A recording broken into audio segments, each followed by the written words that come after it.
मुफस्सिर कुरान अल्लामा कारी मोहम्मद तैयब नक्शबंदी के बयानात सुनने के लिए हमारा YouTube चैनल अल्लामा तैयब नक्शबंदी जरूर सब्सक्राइब करें और बर वक्त वीडियो अपडेट के लिए बेल आइकॉन प्रेस करें।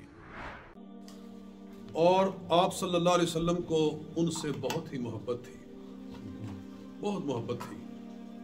अपने गुलाम को अपना बेटा फरमाते थे और हत्ता कि वो मशहूर हो गए ज़ैद इब्न मोहम्मद। लोग उनको कहते थे ज़ैद इब्न मोहम्मद, ज़ैद बेटा मोहम्मद का सल्लल्लाहु अलैहि वसल्लम। हुज़ूर ने खुद फरमाया था मेरा बेटा है। हतीम काबा में खड़े होकर फरमाया। जब उन्होंने अपने वालिदैन के साथ जाने से इनकार कर दिया, अपने बाप के साथ वापस जाने से, शाम के थे वो, जाने से इनकार कर दिया क्योंकि ख़तरा था उनको कि अगर ये मुझे वापस ले जाएंगे तो मुझे दीन से फेर देंगे, मेरा ईमान ख़राब कर देंगे। उन्होंने बाप के साथ जाने से इनकार कर दिया। नबी अकरम अलैहिस्सलाम इतने खुश हुए उनके साथ।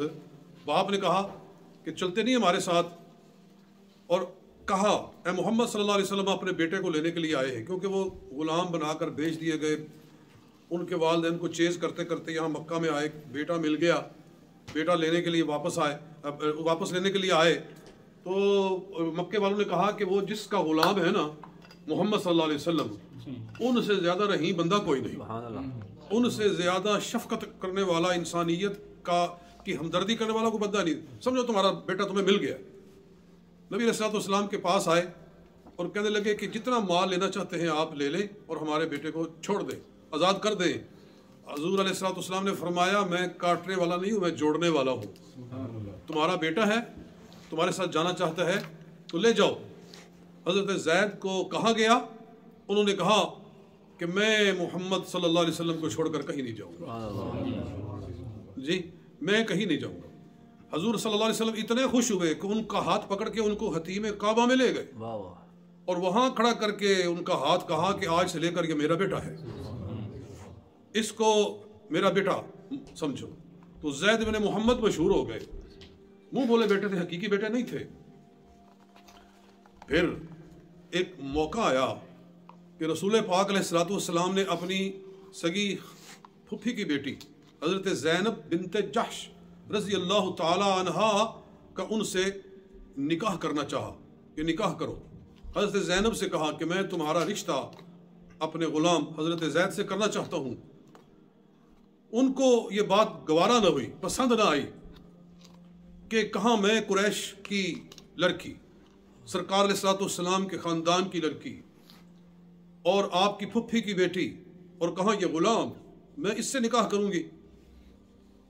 तो उन्होंने हजूर सल्लल्लाहु अलैहि वसल्लम की बात का कोई जवाब न दिया। अल्लाह ने कुरान नाज़िल फरमाया वमा कान लिमुमिनिन वला मुमिनतिन इज़ा क़ज़ल्लाहु व रसूलुहु अमरन अन यकून लहुमुल ख़ियरतु मिन अमरिहिम व मन यअसिल्लाह व रसूलहु फ़क़द ज़ल्ल ज़लालन मुबीना।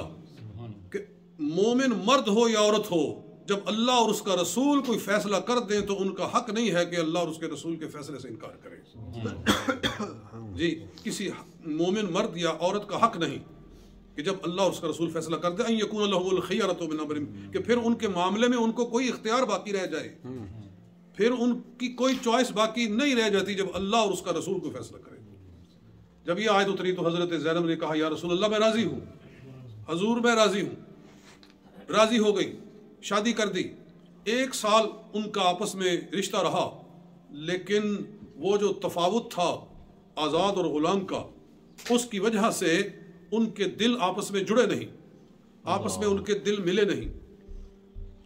तो उसके बाद नबी अकरम अलैहिस्सलाम के कल्ब मुबारक में ये ख्याल आया, खुद ख्याल आया कि जब इनके आपस में दिल नहीं जुड़ रहे तो अगर ज़ैद इसको तलाक दे देगा तो मैं इससे शादी कर लूँगा, ताकि इसके दुख का मदावा हो जाए कि जो इसने 1 साल इसके साथ इस तरह गुजारा है, उसके बदले में उसको ये नेमत अता की जाए कि इसको उम्महातुल मोमिनीन में शामिल किया जाए।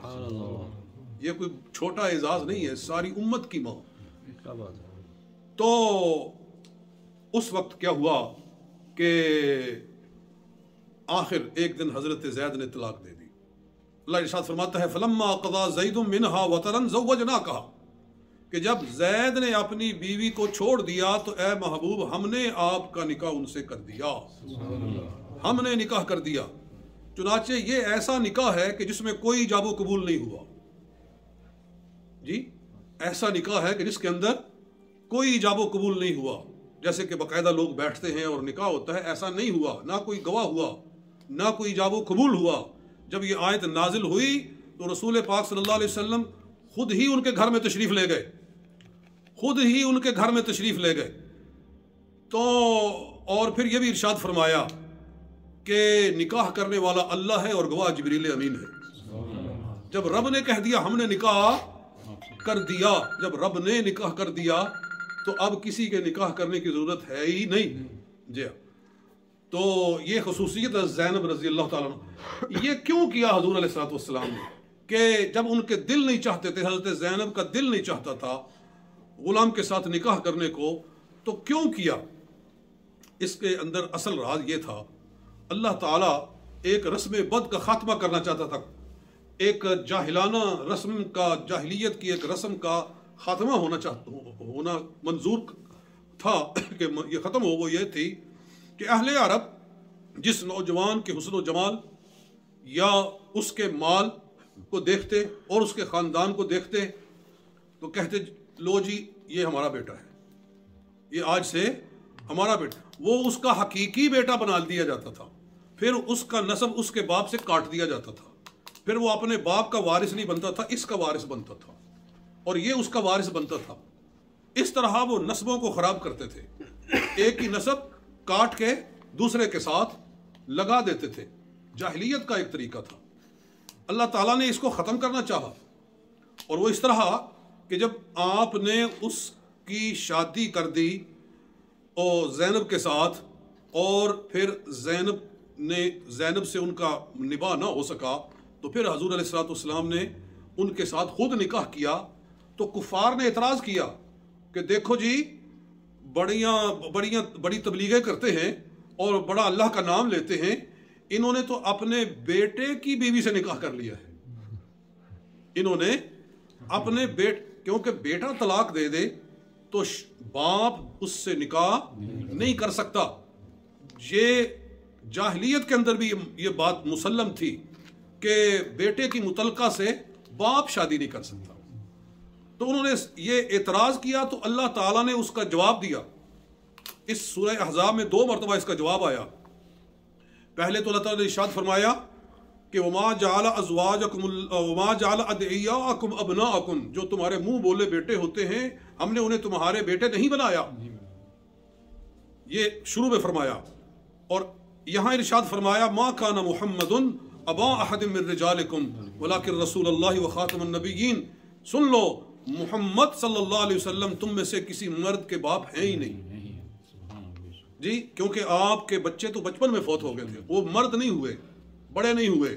فرمایا کہ محمد صلی اللہ علیہ وسلم کسی مرد کے باپ نہیں ہے، یعنی جو زید ہے وہ بھی حضور علیہ الصلوۃ والسلام کا بیٹا نہیں ہے، وہ صرف منہ بولا بیٹا ہے، اور منہ بولے بیٹے پر حقیقی بیٹے کے احکام جاری نہیں کیے جا سکتے۔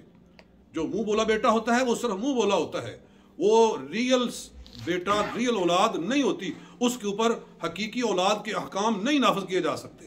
اس لیے آپ نے زینب کے ساتھ نکاح فرمایا جی، تو یہ حقیقت تھی۔ لہذا اس سے بہت سارے اسباق حاصل ہوئے۔ ایک تو اس واقعے سے پتہ چلا کہ اللہ اور اس کا رسول جو فیصلہ کر دے اس کو چیلنج نہیں کیا جا سکتا۔